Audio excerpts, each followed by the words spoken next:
La siguiente es una producción de 360podcast.sv. Diana Verónica y Tony dan la bienvenida a nuestro invitado de la mañana. Hoy nos acompaña. Me van a disculpar si durante la entrevista estoy desayunando, pero lo que pasa, Diana Verónica, es que mira cómo llevo ya mi muffin de pollo y huevo gracias a McDonald's, que han venido a la casa a dejarnos o sea, está delicioso, y el hash brown y el cafecito y todo. Muchas gracias, McDonald's, y a ti también, ¿verdad, Diana Verónica? Así es, aquí en mi casa ya murieron, ¿verdad? Roberto les manda a decir muchas gracias. Solo le estoy dando chile al invitado, a nuestro invitado, ¿verdad? Antes de presentarlo. Mira, y el pobre Jorge ahí se queda con, bueno, yo por lo menos tengo mi café en la mano. Ya lo vamos a presentar. No, gracias a McDonald's por el detalle, ahí está su cafecito, por el detalle de enviarnos los nuevos desayunos. Es un Egg McMuffin de pollo y huevo. Muy bien.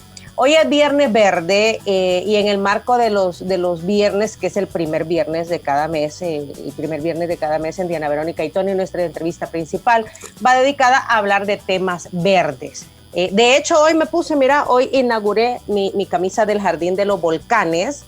Quiero saludar a la gente del Jardín de los Volcanes, que es un proyecto turístico, pues, que está en la zona del Cerro Verde.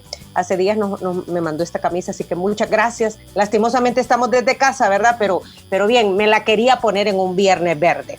Y la entrevista con Diana Verónica y Tony también en Viernes Verde, Tony, se puede escuchar a través de diferentes plataformas de audio: Spotify, Google Podcast, Apple Podcast, y además en el primer hub de podcast en El Salvador, 360 Podcast. .sb, ahí encuentran la entrevista, ¿verdad?, de Diana Verónica y Tony. Jorge Alberto Oviedo Machuca está con nosotros. Le digo todo el nombre porque ahí está en el Zoom. Mira, como que juez, ¿verdad? Así que Director ejecutivo de FIAES. ¿Cómo está, Jorge? Bienvenido. Hola, Jorge.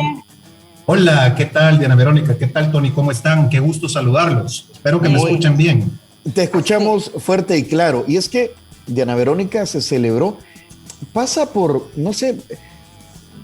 bien desapercibido el día, no para nosotros, el Día Mundial de los Humedales.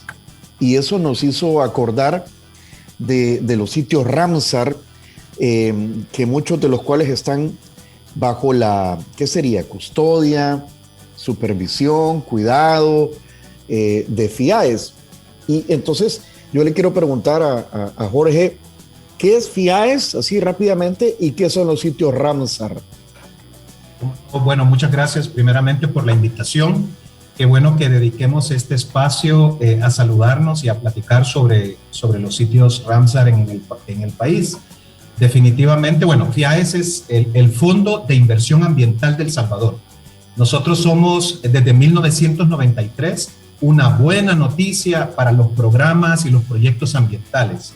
Desde entonces hemos venido desarrollando más de 1,400 proyectos relacionados con la temática ambiental y trabajamos muy de la mano con el Ministerio de Medio Ambiente y Recursos Naturales, quien es el ente rector de los recursos naturales en el país y que también tiene bajo su cuidado, vigilancia y tutela los sitios Ramsar en el país.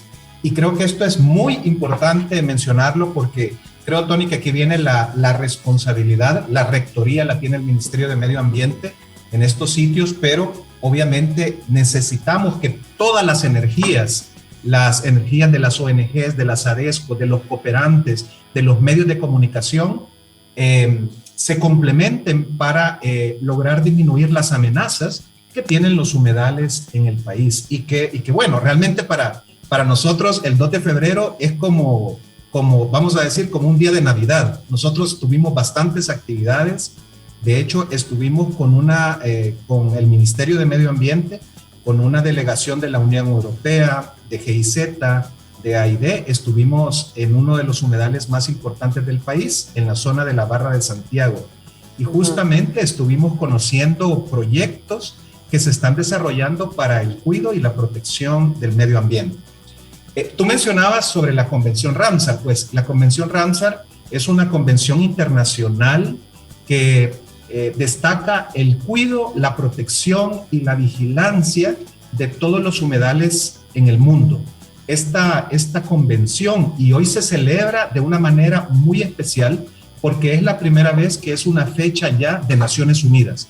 Es decir, que ya Naciones Unidas ha institucionalizado el 2 de febrero como un día para conmemorar, pero sobre todo para traer la conciencia pública de las grandes amenazas que están teniendo los humedales y sobre todo de los grandes servicios ambientales que estos producen para la vida, para el desarrollo económico de una región y de un país. Es Jorge, que el agua es vida, ¿verdad? El agua es vida, Jorge, y pasamos hablando, Tony, de que el 95% del agua, por ejemplo, en el país está contaminada, que no es apta para el consumo humano. Tenemos humedales, pero no están cuidados como deberían estar. Y por ahí va, entendería yo, Jorge, el hecho de tener un día a nivel mundial, a nivel internacional, declarado incluso por Naciones Unidas, porque está consciente del impacto que esto causa. Y entiendo que en el país hay 7 humedales que así han sido declarados, incluso como sitio Ramsar, en honor a la convención, precisamente para que tengan toda la atención, todos los recursos, de manera que se puedan preservar. Aquí estoy viendo cuáles son. Es la Laguna del Jocotal, el complejo Bahía de Jiquilisco, el embalse Cerrón Grande, la Laguna de Olomega, el complejo Huija, el complejo Jaltepeque y complejo Barra de Santiago, que son los sitios Ramsar. Correcto, totalmente de acuerdo, solamente que El Salvador tiene ya 8 sitios. Se incorporó recientemente en Los Cóbanos, el área natural protegida Los Cóbanos, que es un humedal importante, y yo creo que eso nos trae a la cuenta también de la riqueza que tiene El Salvador. Es decir, estos son los 8 sitios, vamos a decir como que en este momento tienen una ficha Ramsar, es decir, que están catalogados como sitios de importancia mundial por la protección, por la belleza escénica y por todos los servicios ecosistémicos que dan para la población. Pero El Salvador tiene, según el catálogo de humedales de nuestro país, tiene más de 126 humedales, diversos lagos, lagunas, sitios que son muy relevantes para la conservación de aves, para la purificación del agua, para el desarrollo de actividades económicas, turísticas, recreativas, espirituales, religiosas.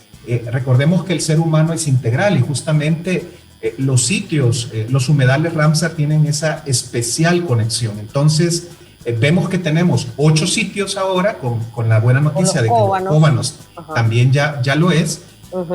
Y adicionalmente tenemos más de 126 humedales entre zonas costeras, zonas terrestres, que también merecen protección, cuidado y vigilancia. Y entonces eso creo que es importante destacarlo en este 2 de febrero, que se conmemoró el Día Internacional de los Humedales Ramsar. También déjenme decirle que tuvimos acá en El Salvador, tuvimos la visita del coordinador de humedales Ramsar para América Latina. Este 2 de febrero anduvo con nosotros en la Barra de Santiago, compartiendo con el Ministerio de Medio Ambiente, con los cooperantes y conociendo los proyectos que estamos desarrollando en esa zona. Entonces, creo que es muy relevante porque hay una oficina en Panamá que justamente es parte de la convención y que apoya con la certificación y con la elaboración de la ficha para que más sitios puedan ser catalogados como sitios Ramsar a nivel mundial. Jorge, una pregunta importante, una pregunta que es parte del porqué de esta entrevista, y es, se acaba de aprobar recientemente una ley del recurso hídrico en la Asamblea Legislativa. La pregunta es, ¿esta nueva legislación protege realmente a los sitios Ramsar, a los humedales en El Salvador? Es decir, blinda esta legislación ya en la práctica estos recursos tan importantes para todos nosotros. o no?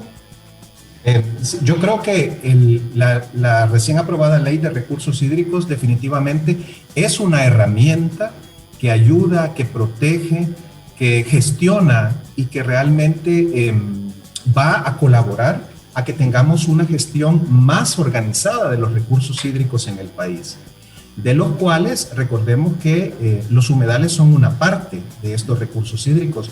También tenemos todo el resto de aguas subterráneas y toda la parte, digamos, también de aguas marinas. En ese sentido, el tema de la existencia de la ley es importante porque visibiliza. Es la Yoko, Jorge. Sí, es cierto, porque quiere participar la perrita. Sí. Tocaron el timbre. Porque visibiliza y pone el tema de los recursos hídricos en el centro del tema político, del ejercicio del poder. En este país, recordemos, como ya lo decía Diana Verónica, tenemos una contaminación muy grande de las aguas superficiales. Hay momentos en que casi el 95% del agua es un agua de mala calidad que no puede ser ni siquiera consumida a través de hervirla. Entonces, eso debe realmente de preocuparnos como salvadoreños, ya que con el tema del cambio climático estamos teniendo un cambio en el régimen de lluvias, una profundización de los mantos acuíferos, estamos teniendo un aumento en el nivel del mar que está, digamos, salinizando importantes vetas de agua dulce, y entonces el recurso hídrico, que El Salvador es un país que tiene abundantes recursos hídricos. Recordemos que tenemos 1.800 milímetros de lluvia en promedio cada año, pero el problema es la gestión del recurso hídrico, y mucha de esa agua no infiltra a los mantos acuíferos y realmente no potencia, no aumenta, no fortalece el caudal que necesitamos para retener, para que se infiltre el agua y podamos tener esa oferta de agua que la naturaleza nos da, enfocada al desarrollo humano. Entonces, creo que la ley de recursos hídricos, por supuesto, tiene como centro este tema, y creo que aquí es donde viene la colaboración, la aplicación, el financiamiento para que todo esto sea una realidad. Recordemos que del compromiso de la ley, de la aplicación y de toda la gestión que podamos hacer con esta ley, podemos fortalecer el tema de los recursos hídricos en el país. Yo creo que muchas veces el problema de los temas en el país no es la falta de legislación, sino justamente la aplicación. Entonces, creo que tenemos una importante herramienta ahora, tenemos que utilizarla para la protección de los humedales Ramsar, de los más de 126 humedales que existen en el país y todos los recursos hídricos que tenemos. Hay algo importante: de los más de 189 países que existen en el mundo, El Salvador supera en cuanto a abundancia de agua a más de 140. Es decir, El Salvador en promedio recibe más agua que más de 140 países en el mundo. Sin embargo, tenemos situaciones de estrés hídrico. Entonces, estamos, podríamos decir, en la abundancia, y por otra parte, el verdadero tema es cómo gestionamos esos recursos hídricos. Eso por el tema de la explotación. Y vuelvo y repito. Y la contaminación. Y la contaminación. ¿De qué manera la ley del recurso hídrico, tú ves ahí algún artículo, alguna disposición que digas, vaya, hoy sí, con esto la explotación, la contaminación va a ayudar a combatirla? Sí, porque justamente está priorizando, por ejemplo, las cuencas más importantes del país, es decir, está poniéndolo como un objeto de protección, de cuidado y de fomento. Por ejemplo, la cuenca del río Lempa, la cuenca del río Paz, la cuenca del río Grande en Sonsonate, la cuenca del río Grande en San Miguel, todos estos sitios que son las cuencas importantes del país son parte del centro y protección de la ley. Asimismo, hay importantes sanciones para el tema de la contaminación. Entonces, recordemos que en el tema de la contaminación de los recursos hídricos, y sobre todo, hablando del tema de humedales, hay un tema muy importante y ahí participamos todos. Muchas veces se habla de la contaminación de los desechos industriales o los desechos agroindustriales o los desechos o los lixiviados que vienen de la parte agrícola, pero recordemos todo el manejo de aguas grises y aguas negras que está pendiente en nuestros municipios. Es decir, nosotros hicimos un estudio con IPA en el año 2014, donde analizamos la contaminación, por ejemplo, del río Sucio. El río Sucio justamente que pasa por la zona de San Juan Opico, San Andrés, y justamente la mayor contaminación, todo el mundo puede pensar que era el tema de las industrias que están ahí. Y sí, habían algún tipo de contaminación, pero la mayor contaminación era aguas negras de colonias y urbanizaciones que no están gestionando apropiadamente el tema de vertidos. Entonces, creo que eso es importante, que como salvadoreños asumamos nuestra responsabilidad y hagamos que realmente estas cosas funcionen. Jorge, hablando ya en la práctica, porque tú acabas de poner un punto bien neurálgico, hay dos situaciones.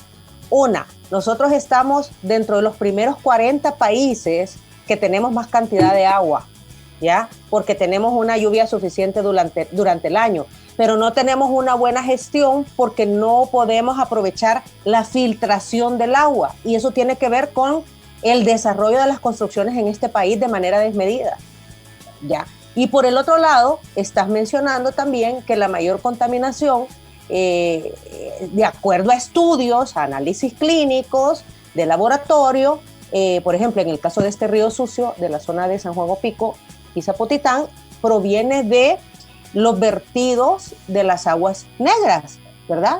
Que también tiene que ver con la construcción. Entonces uno se pregunta, bueno, para que se hagan estas construcciones tienen que sacar permisos, y esos permisos incluyen todo esto de lo cual estamos hablando, ¿ya? Sin embargo, sigue sucediendo. Existen leyes, pero no se aplican.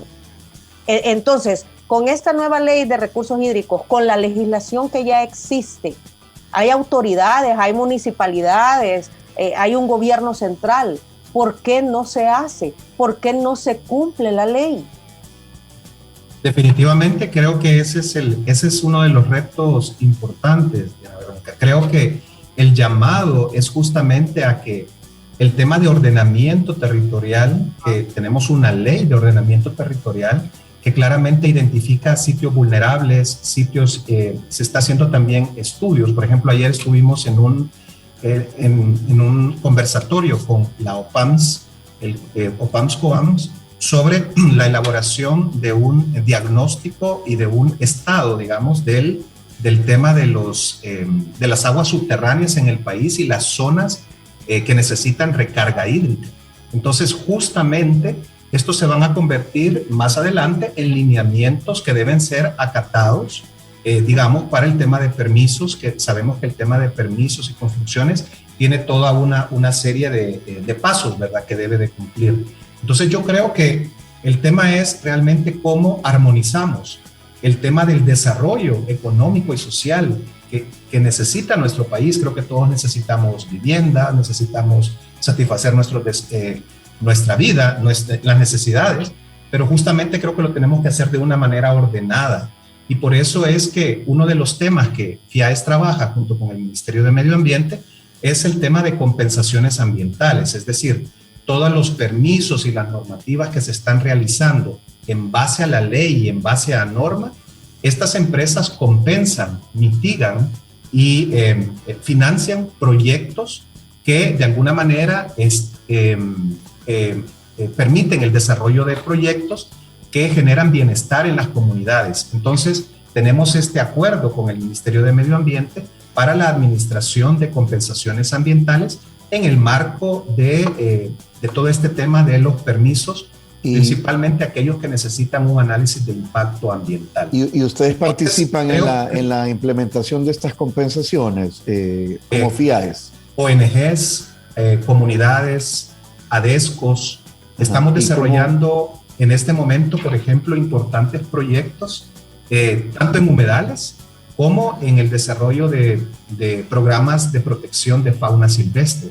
Tenemos aproximadamente más de $1.6 millones que estamos desarrollando en diversos proyectos. Por ejemplo, estamos apoyando todo el tema de conservación de más de 50 espacios naturales, áreas naturales protegidas en el país. Se está pagando más de 50 guardarrecursos, las personas que son educadores en el tema de guardarrecursos, su equipamiento, capacitación. Se está apoyando diversos programas de protección de la lora nuca amarilla, del mono araña, el programa insignia que hemos tenido por mucho tiempo, el programa Quelonia de conservación de tortugas marinas, y también programas que están enfocados en la conservación de cocodrilos y caimanes, de nuevo en la zona de humedales. Y todos esos fondos vienen de la compensación que pagan las compañías constructoras. Hay de todo tipo, hay compañías constructoras, compañías agroindustriales, que hacen todos sus permisos en norma y en ley, y que realmente pasan todo el proceso en el Ministerio de Medio Ambiente para que su proyecto pueda ser aprobado o su proyecto pueda ser ampliado. O sea que las compensaciones no son necesariamente ir a sembrar arbolitos. Es decir, están todas estas actividades que ustedes hacen o en las que participan. Exactamente. Normalmente pensamos que solo el tema de reforestación es lo que podemos hacer por el medio ambiente, pero en realidad hay una serie de necesidades. Por ejemplo, nosotros trabajamos el programa de conservación y manejo de áreas naturales protegidas. Tenemos más de 160 complejos de áreas naturales protegidas en el país. Entre ellos los más relevantes, el Parque Nacional Montecristo, el Parque Nacional del Imposible, la Laguna del Jocotal, pero hay más de 160 complejos que están declarados como cubiertos por la Ley de Áreas Naturales Protegidas y que necesitan inversión, manejo, protección, cuidado, vigilancia, investigación, y sabemos que todo esto necesita recursos. Estamos desarrollando un programa y vamos de nuevo al tema de humedales, que el tema de humedales necesita también la gestión. Otro de los contaminantes es el tema de, por ejemplo, todo el tema de agroquímicos, que van a dar a través del tema procesos erosivos a la parte de humedales. Estamos trabajando en muchas de estas cuencas por ejemplo, en la promoción de la agricultura sostenible, que es básicamente la reducción de los agroquímicos, es ir transitando de una agricultura tradicional a una agricultura que conserve el agua, conserve el suelo, conserve la biodiversidad, que no queme, que incorpore todas estas prácticas ancestrales que hacían nuestros abuelos para tener agua y suelo, y sobre todo para lo que decía Diana Verónica, para que haya infiltración, porque el problema nuestro es que tenemos esa gran oferta de agua, pero tenemos poca infiltración porque estamos desarrollando procesos agrícolas que deforestan completamente, que quitamos todos los árboles. Entonces estamos cambiando este patrón de tal manera que cerca de los humedales podamos tener agricultura que use menos agroquímicos o que no utilice, que incorpore los rastrojos, que proteja la fauna, que proteja las fuentes de agua, que use menos agroquímicos, que no queme. Entonces, pero cuando dices, ¿estás hablando de la industria cañera, Jorge?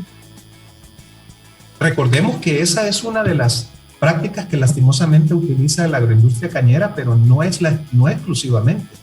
Recordemos que hemos tenido el año pasado 2 incendios muy grandes en zonas de bosques de montaña de El Salvador, donde no necesariamente había caña. Por ejemplo, tuvimos en el río Sapo, el año pasado, en Semana Santa, tuvimos un incendio de grandes dimensiones y no era en una zona cañera, y también tuvimos un incendio en la Montañona, en la zona de Chalatenango. Esto es más bien producto muchas veces también de la quema que hacen también pequeños agricultores para la limpieza del terreno. Entonces, este es un tema cultural del país, es un tema que debemos de ir cambiando, que debemos de crear incentivos justamente para que podamos desarrollar una agricultura de granos básicos, que es tan necesaria en la producción de alimentos, pero una agricultura de granos básicos que permita la convivencia de árboles, que proteja el suelo y de nuevo que proteja la biodiversidad que existe en esta zona, para que las áreas naturales protegidas, entre ellas, puedan existir corredores a través de las quebradas, de los ríos y de la agricultura, para que haya conectividad entre aves, entre mamíferos y entre felinos, que también necesitan estos recursos para vivir. Son parte de la biodiversidad.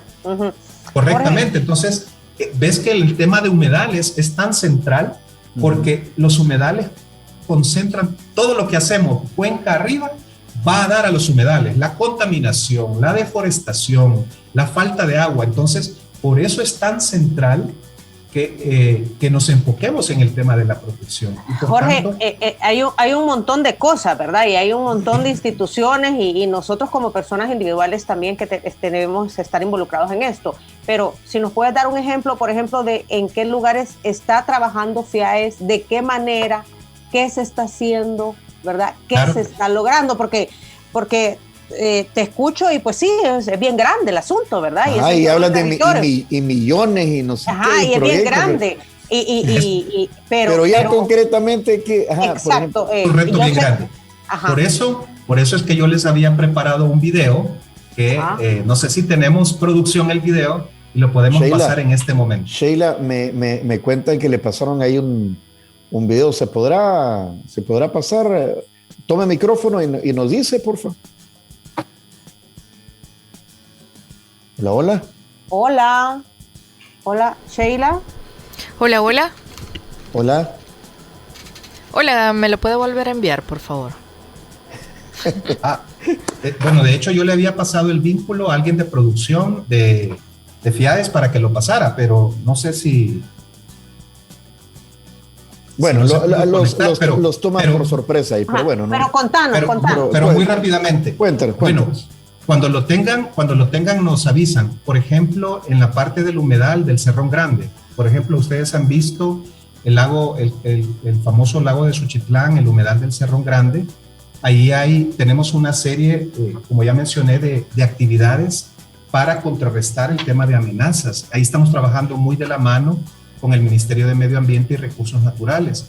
Justamente las actividades que se están desarrollando ahí tienen que ver con realizar acciones de control y manejo de especies invasoras, porque recuerdan que toda la cuenca del humedal del Cerrón Grande se llena de ninfa. La famosa ninfa. La famosa ninfa que la gente le dice la lechuga. ¿Y qué pasa con esta lechuga? Que esto genera una tasa de evapotranspiración súper alta. Esto va desecando el lago, que es un lago artificial, y justamente también no permite la pesca artesanal, no permite la generación de actividades turísticas, y justamente uno de los temas más importantes es esa protección. Entonces, se están realizando diversas acciones para el control y manejo de estas especies invasoras, para el manejo de estos humedales, tanto ahí como en el complejo Huica. También, en este proyecto... ¿Cómo hacen para...? O sea, ¿cómo hacen? ¿Sacan la ninfa? Sí, se está sacando la ninfa y se hace extracción y desalojo de la biomasa de las plantas acuáticas flotantes. Se saca esta ninfa y se trata también de colocar cables alrededor de ciertos sitios entre diversas islas para que esta ninfa no camine, como es flota, entonces no camine y venga a las riberas donde causa más daño. Entonces se están colocando estos cables de varios cientos de metros, donde esto está deteniendo la ninfa para que, por ejemplo, la parte del puerto de San Juan pueda siempre la gente salir con sus lanchas y pueda desarrollar actividades de pesca, actividades de turismo. Entonces hacemos ir a la cueva del ermitaño, ¿te recordás? Por ejemplo, correcto. Entonces se hace esta colocación de la línea flotante de contención de plantas acuáticas. Para todo esto se requiere mucha mano de obra local, guardarrecursos del Ministerio de Medio Ambiente, y obviamente estamos equipándolos, dándoles todo su equipo adecuado, porque tienen que justamente tener botas, guantes, justamente todo el equipo necesario para que puedan introducirse en esta zona. También otra especie invasora que ustedes no sé si han escuchado mencionar, es el pato chancho, que es una... Este es en la laguna El Jocotal, creo. Bueno, en realidad hay presencia en la mayoría de humedales ya en el país. y tenemos justamente ese problema que esta ave es una especie invasora y entonces desplaza al resto de aves que están en la zona. Digamos que es tan agresiva, vamos a decir, su número ha crecido demasiado. El pato chancho. El pato chancho, que es el Phalacrocax gracilanus, que es una especie que realmente está desplazando a muchas especies de garcetas y de otras aves que también necesitan espacio para su ciclo de vida. ¿Y ahí cómo lo controlan? ¿Vamos a tirar escopetazos o...? Bueno, en realidad ahí se hace un manejo integrado, ¿verdad?, de la especie. Ahí sí hay, en algunos momentos ha habido control, como tú estás mencionando, algún permiso para la cacería, que es simplemente regulado. También se han hecho estudios con Adel Chalatenango y con la Universidad Monseñor Romero para ver en qué uso se le puede dar también al pato chancho, y se han hecho investigaciones que su consumo es totalmente inocuo para el ser humano, es decir, podemos consumir pato chancho. De hecho, hemos participado en degustaciones digamos, de chicharroncitos del pato chancho, en donde este pato se puede consumir. Le dan en la neca al pato chancho. Ahí hay tamales de pato. Tamales de pato, correcto. También se puede utilizar, para... como materia prima para elaborar alimentos para peces y también para animales domésticos. Entonces, se le está buscando también un uso al pato chancho. Además, como hablé de un manejo integrado, también se están introduciendo especies, digamos, que de alguna manera depredan al pato chancho desde sus huevos. Por ejemplo, la introducción de ofidios, de algunas culebras, la introducción de mapaches en la zona del humedal del Cerrón Grande, para que haya un control, un equilibrio. Y haya también un equilibrio y un control natural.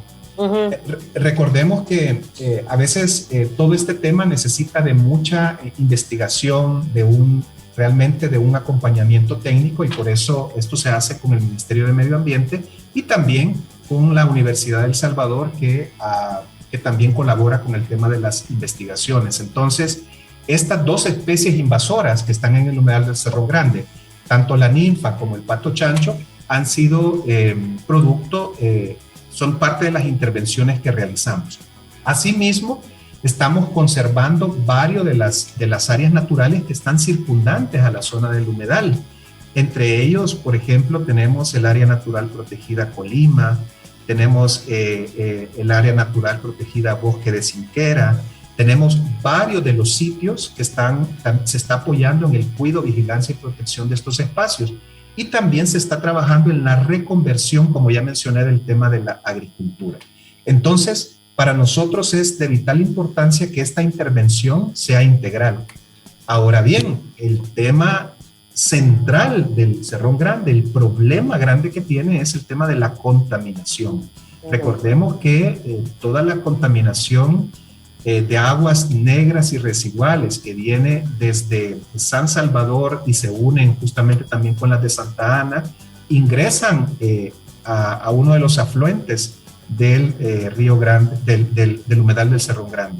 Entonces vamos de nuevo al tema de contaminación, que necesitamos realmente que este tema por ejemplo, de las aguas vertidas, realmente tenga una acción correctiva importante, y que todas las instituciones, incluidas las municipalidades, sobre este tema, porque recordemos que todo el manejo y disposición de aguas residuales, aguas domésticas, es también competencia de las diversas alcaldías y municipalidades. Entonces, justamente necesitamos que este tema funcione. Entonces, como país tenemos enormes oportunidades de conservación de nuestros humedales, y justamente estas se ven limitadas por estas acciones, digamos, de contaminación. ¿Y cómo se protegen los sitios Ramsar, los 8 sitios Ramsar, cómo se protegen de toda esta contaminación,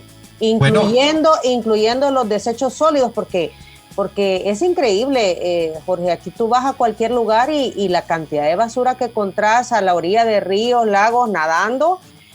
Tony acaba de estar en Costa Azul, por ejemplo, hace 15 días, Tony, y tú venías contando que la orilla de la playa llena de basura. Es una lástima, todo sucio, el plástico, tapitas, yogurts, chancletas, gaseosas, el Durapax.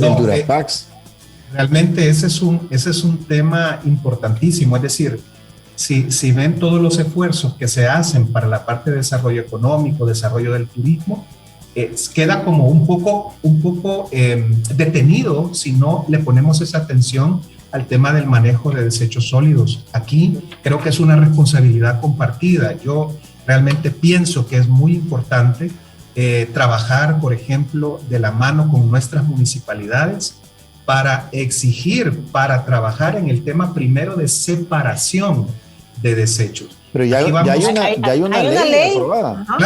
Claro, pero justamente creo que es la ciudadanía empoderada la que debe de trabajar, por ejemplo, nosotros, Diana Verónica, con la Alcaldía de Santa Tecla, justamente para ver cuál es el manejo que se está haciendo al tema de desechos sólidos, cómo vamos incorporando el tema de la separación. Fíjense que nosotros tuvimos una experiencia muy exitosa en el municipio del Carmen. Invitamos al alcalde, por cierto, y lo digo de nuevo de manera al aire, hemos invitado al alcalde de Santa Tecla, Henry Flores, porque él hace poco firmó un convenio con Fundemás para el manejo de los residuos sólidos, para la separación de residuos. Queremos conocer de ese proyecto, porque tú dices, la población debemos de empoderarnos de este tema y nosotros estamos comprometidos y por ejemplo, hemos querido tenerlo para saber qué se está haciendo en ese tema, porque buena parte de la solución al problema de la basura en la calle y en todas partes es la separación de los residuos. Correcto. Fíjate que nosotros tuvimos una experiencia muy buena en la ribera de la laguna El Cocotal. Justamente trabajamos con la alcaldía de la Municipalidad del Carmen y uno de los temas que se trabajó fue que con la municipalidad, esto fue hace bastante tiempo y sigue funcionando, es el tema de la separación de los desechos y tuvimos el fortalecimiento a la municipalidad a través de la elaboración de un compost municipal.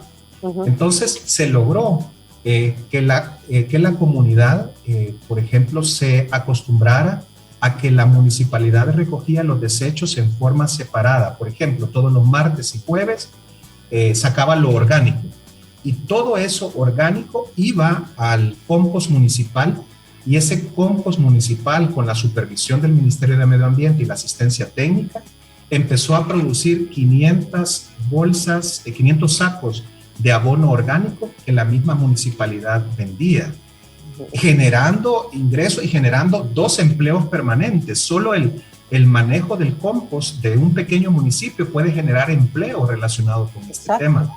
Entonces, justamente, todo el tema orgánico, recordemos que para todo este tema hay que hacer justamente un diagnóstico del tipo de desechos que tenemos, pero justamente el tema de la responsabilidad de los desechos sólidos es un tema que debemos empezar a trabajar con la población, darle la información adecuada, establecer un sistema de separación de desechos sólidos que justamente nos permita pasar del tema de basura al tema de realmente generar ingresos y realmente estar sentados en un tema de materia prima importante.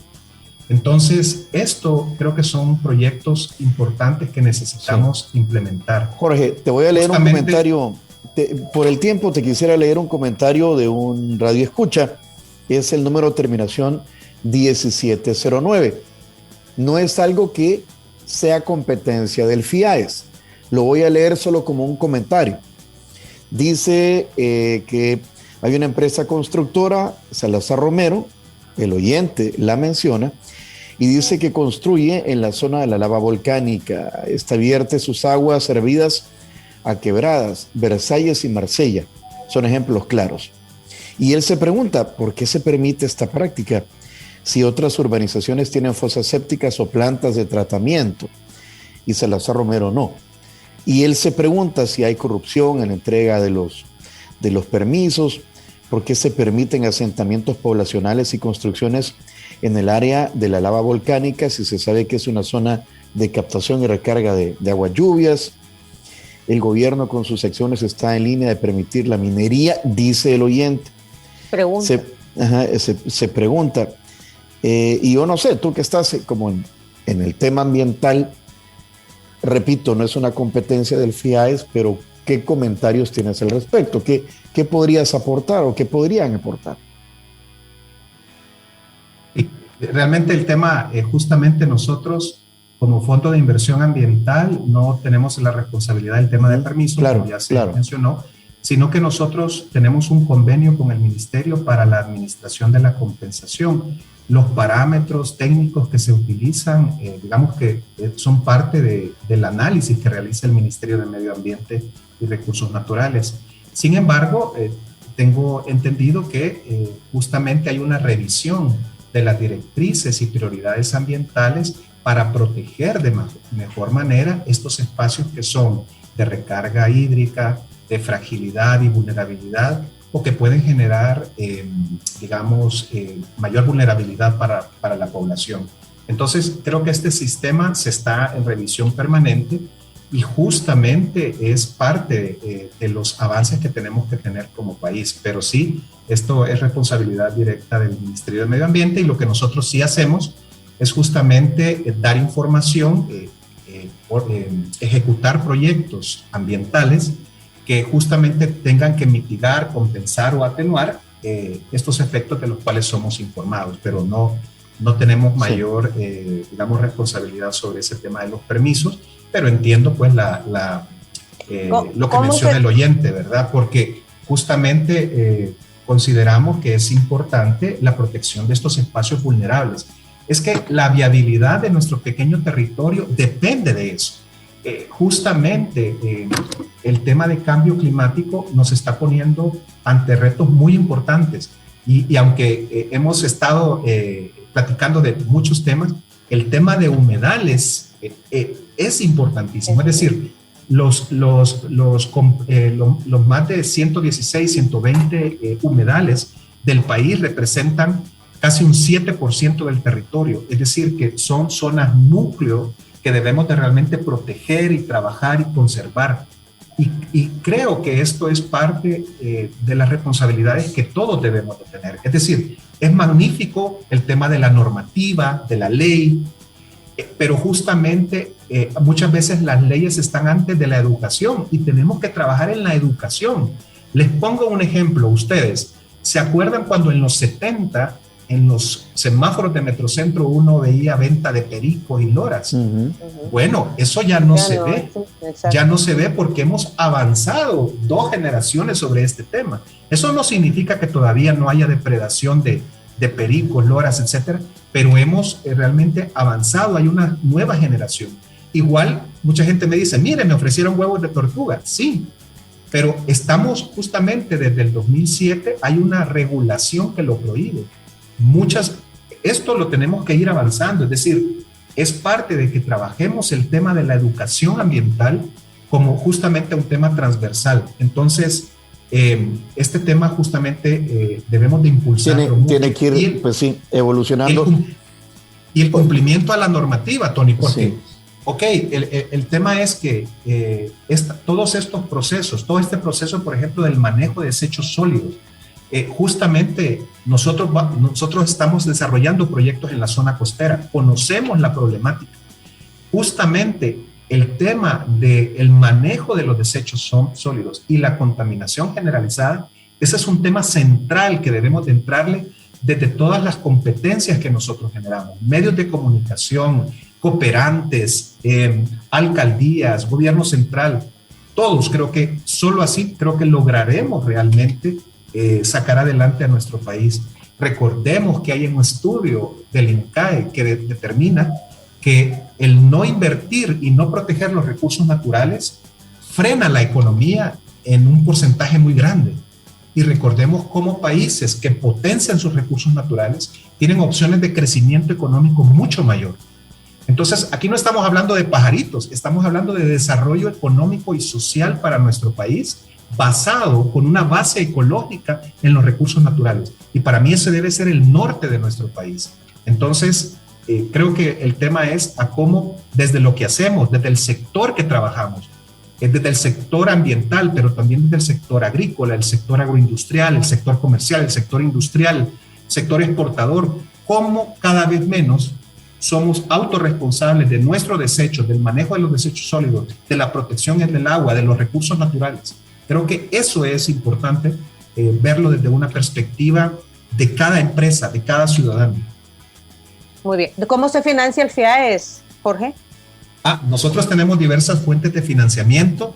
Nacimos en 1993, producto de un canje de deuda por naturaleza con el gobierno de los Estados Unidos. Desde entonces, bueno, tenemos ya casi 30 años de venir desarrollando proyectos. Tenemos también, ejecutamos diversos proyectos con la cooperación. Por ejemplo, estamos desarrollando en este momento con fondos de la Unión Europea y fondos del gobierno alemán, 2 proyectos muy importantes, uno en el Imposible Barra de Santiago y otro en el Humedal Jaltepeque. ¿Y ahí qué hacen? Se llama ¿Qué están? Fondo de Desarrollo Verde. En esta zona estamos trabajando lo que mencionaba, la protección de las áreas naturales protegidas. Estamos en la zona de Jaltepeque, por ejemplo, estamos desasolvando toda la parte de ríos para que a los manglares les llegue agua dulce, porque ese es otro tema que tenemos que trabajar en detalle, proteger nuestros bosques de manglar. Manglares. Que son nuestros bosques más productivos.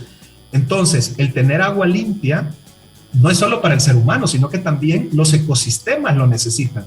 Si el manglar no recibe agua dulce de sus ríos, veremos cómo la salinidad aumenta y tenemos justamente una muerte de los manglares. Y al morir los manglares, tenemos la pérdida de todas las especies que son los medios de vida para la población en la zona costera. Recordemos que la mayoría de especies de interés comercial completan su ciclo de vida en los manglares. Entonces, con el Fondo de Desarrollo Verde estamos justamente desarrollando esta protección para las zonas de manglares en la zona de Jaltepeque, que es justamente este humedal Ramsar, que tiene el segundo bosque de manglar más importante para el país y que tiene una gran presión por la zona turística de la Costa del Sol, que es la zona de mayor visitación nacional e internacional en el país. Entonces, justamente ese es parte del trabajo que estamos desarrollando en esa zona. Estamos desarrollando este proyecto con un tema de generación de empleo. Estamos asimismo fomentando agricultura y ganadería sostenible, es decir, la reconversión de estas prácticas para que estos cuerpos de agua en la zona de Jaltepeque no reciban tantos lixiviados con aguas residuales. Entonces, eso es parte de los proyectos que estamos desarrollando ahí. Tenemos también los fondos de compensación ambiental que administramos junto con el Ministerio de Medio Ambiente y Recursos Naturales y justamente otros proyectos con PENUMA, con el Programa de Naciones Unidas para el Medio Ambiente, y también iniciaremos un proyecto con el Fondo de Adaptación, que es un fondo producto de la Convención Marco de Cambio Climático en el tema de adaptación. Es decir, que FIAES genera muchas sinergias con fondos propios y fondos de diversas cooperantes para invertirlos en proyectos ambientales. Y es por eso que a través de una debida diligencia es que estamos trabajando muy de la mano con el Ministerio de Medio Ambiente y varios cooperantes que tienen la línea de trabajo del Ministerio del tema de restauración y conservación de recursos naturales. Entonces es bien importante. Nosotros sacamos una publicación sobre los proyectos que estamos desarrollando. Estamos desarrollando más de 60 proyectos a nivel nacional con la colaboración de muchas organizaciones, fundaciones, ONGs, universidades, ADESCOS e instituciones. Por eso es que siempre digo yo que FIAES es una buena noticia para la conservación ambiental, pero justamente necesitamos que todos los ciudadanos también tomemos la responsabilidad sobre esta temática. Así que qué mejor día. Yo no sé si producción pudo al final poner el video o tener el video, tal vez podemos cerrar con ello, pero sería muy bonito que ustedes lo pudieran presenciar, así como nuestro público. Muy bien. Parece ser que no fue enviado, Jorge, pero pero vamos a hacer las coordinaciones necesarias para tenerlo. Para que lo publiquemos a través de nuestras publicamos. plataformas de redes sociales el día de hoy. Sí, nosotros lo vamos a estar publicando más tarde. Jorge Oviedo, muchísimas gracias. Qué gusto saludarte, conocer lo que están haciendo y como tú decías, en esto nos sumamos todos. Por eso, como medio de comunicación, Diana Verónica y Tony dedicamos el primer viernes de cada mes a hablar sobre temas verdes para que la gente conozca, pero más allá de que conozca, que se involucre. Sí, aquí el Día Internacional de los Humedales no pasó desapercibido. Estamos siempre pendientes de todas estas fechas que nos ayudan a reflexionar sobre la importancia del balance entre desarrollo y medio ambiente y conservación del medio ambiente, ¿verdad? Y un tema mucho de educación. Como tú dices, vamos poco a poco, pero no hay que quitar el dedo del renglón. Sí, yo creo que ese tema es de vital importancia. Recordemos justamente que no hay planeta B. Eso, ¿verdad? Tenemos justamente que aprender y que, digamos, que ser nosotros guardianes ambientales de nuestro territorio. Y esto empieza justamente por cómo planifico mi vida, cómo planifico también el desarrollo de mi organización, de mi empresa, de mi cooperativa, etcétera, y cómo realmente yo abrazo más el tema de la causa ambiental. Así que realmente una invitación muy importante que este 2 de febrero y a nivel general conmemoramos, ¿verdad? El tema del Día de los Humedales. El Salvador es un territorio rico en agua, en biodiversidad, y necesitamos seguirlo protegiendo para que genere más vida para nuestra población. Gracias, Jorge. Un saludo para todos en FIAES y nuevamente feliz año nuevo. Gracias, Jorge. Un abrazo. Gusto saludarte. Un abrazo. Igualmente. Hasta luego. Esta entrevista se sube a 360podcast.sb y luego pues ahí se distribuye a todas las plataformas, Spotify o cualquiera que sea su preferida, para que pueda darle clic a la campanita en 360podcast.sb y que le caiga la notificación cuando ya se haya subido y la pueda volver a escuchar. Esta fue una producción de 360podcast.sb.